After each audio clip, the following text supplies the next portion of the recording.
Page 21 by Li Jiatong, translated by Daniel J. Bauer.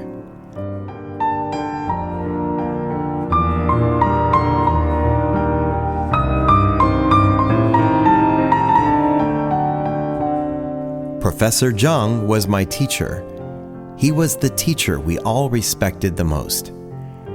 His expertise was microbiology, and if he wasn't the very best at it, he was close enough to be second best.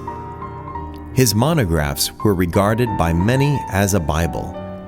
Professor Zhang put his all into education. He had more students than anyone could possibly count. We and everyone involved with him for the study of microbiology were in one way or the other students of Professor Zhang. Professor Zhang's health had always been superb, but of course, ultimately, it became less than ideal. In recent years, his health simply was not what it once had been. A year earlier, he had to check into the hospital once. This particular year, he was again hospitalized. His condition was gradually getting worse and worse. Now, Professor Zhang was very perspicacious, and he of course knew very well that his end was drawing near. Always a very happy man, he also had his religious faith to rely on, and so he could accept death. He said that although he had no estate that needed plans and attention, he really missed his students.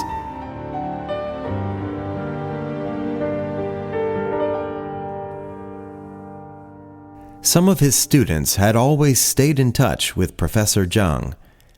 They came to visit him in the hospital. There were many other students, however, with whom he had no interaction for a very long time. Professor Zhang gave me a list of names, and every name on that list was of a student he had lost track of. He wanted me to find them one by one. On the whole, finding them was not really very difficult.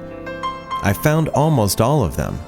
Some were abroad, but little by little they reported in, you might say. A few even booked flight tickets and flew back to visit him in the hospital. They made long-distance telephone calls to talk with him. But on that list, there was one student by the name of Yang Hanwei, and none of us knew who he was. So it happened that I just could not find the fellow. Then, after a while, it came to me out of the blue one day that Professor Zhang had always taught on the side at a social center for children. He taught mathematics and English.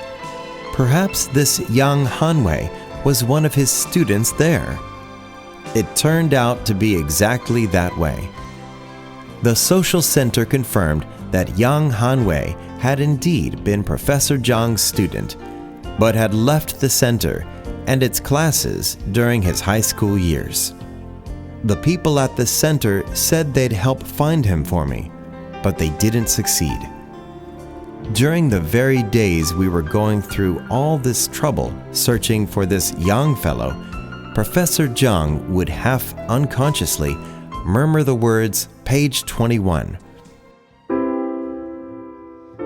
At night, while he was dreaming, we would hear Page 21.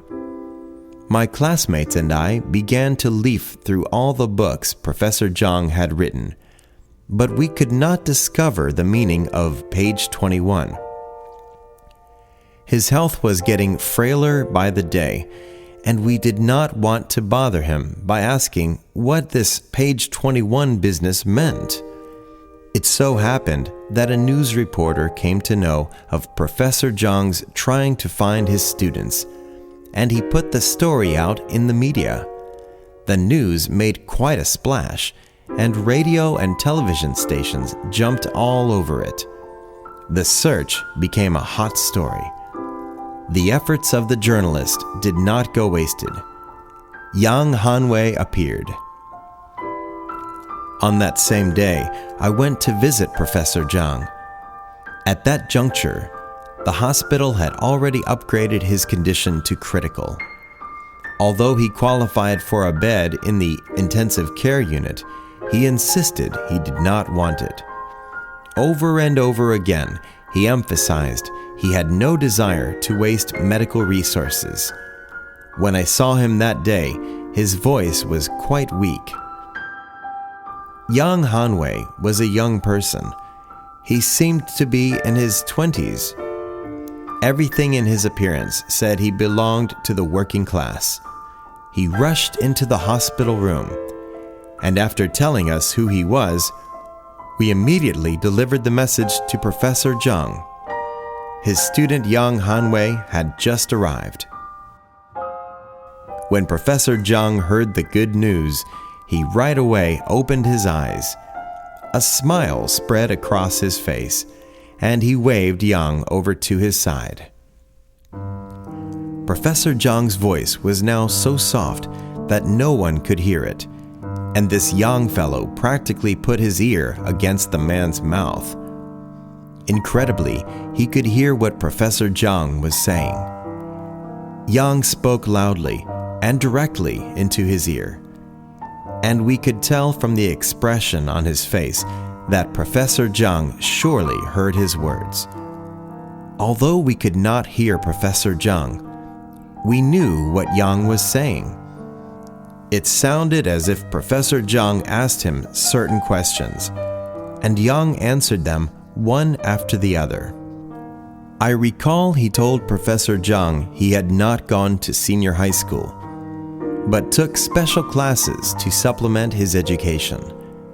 He kept stressing he had never been led astray by bad company, that his line of work had nothing to do with the KTV industry, and he didn't have a business selling pirated CDs in night markets. He was a carpenter now, and made a decent wage.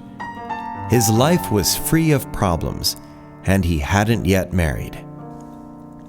Professor Zhang appeared to be satisfied with the answers. He suddenly asked Yang Hanwei to step in back of his pillow and pick up a book that was placed there. The book was already open. Professor Zhang told him to begin reading where the page was all ready for him. It seemed the book was an English textbook, a very elementary introduction to the language. That particular page dealt with the past verb tense of the verb to be. It had various examples like I was, you were, and so on.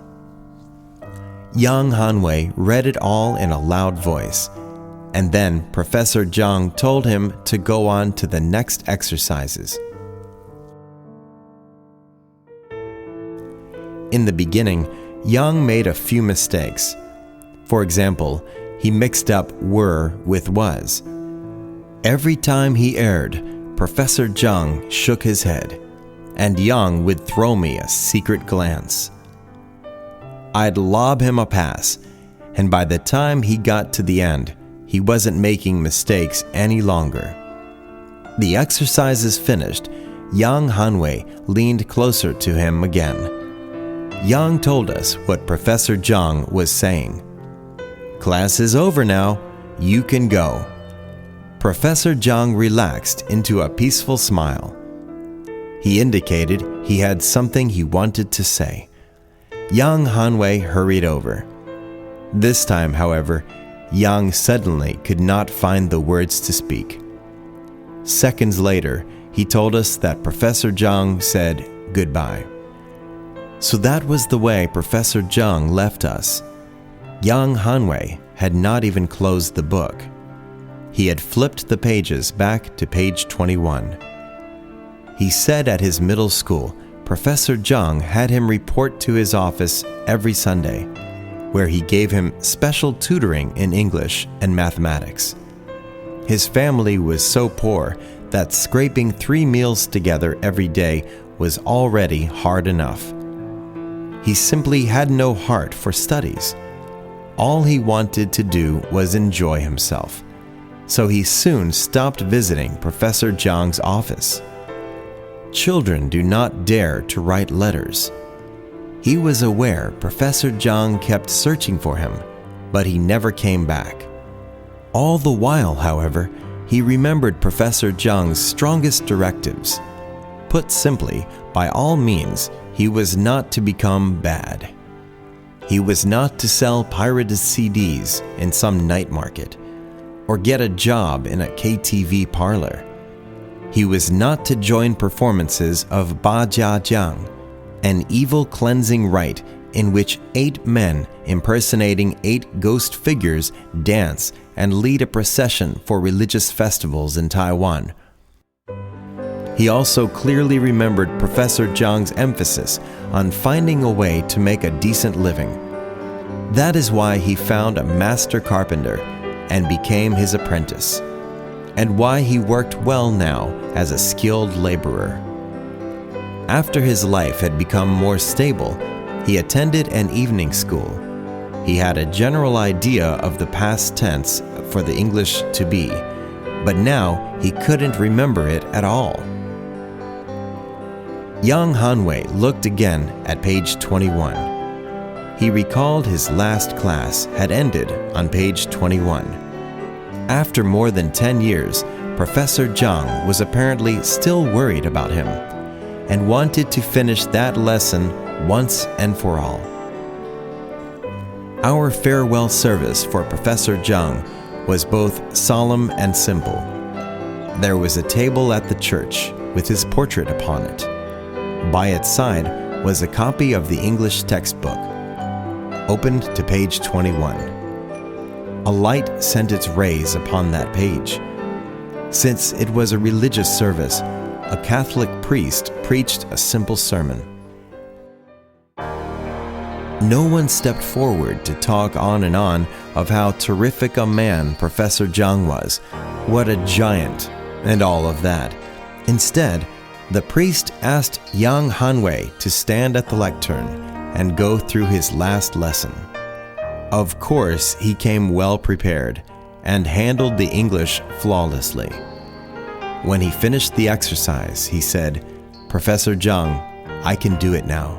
Please don't worry about me anymore." Then he walked to the front of the table, closed the cover of the book, and extinguished the light. Our last class thus ended. So, that is how a group of us students went to class with Professor Zhang for the last time. This time, he didn't say a single word about microbiology. To put it in his own words, his lesson for us was, show a little care for unfortunate youth. That was the most important class I attended in my entire life.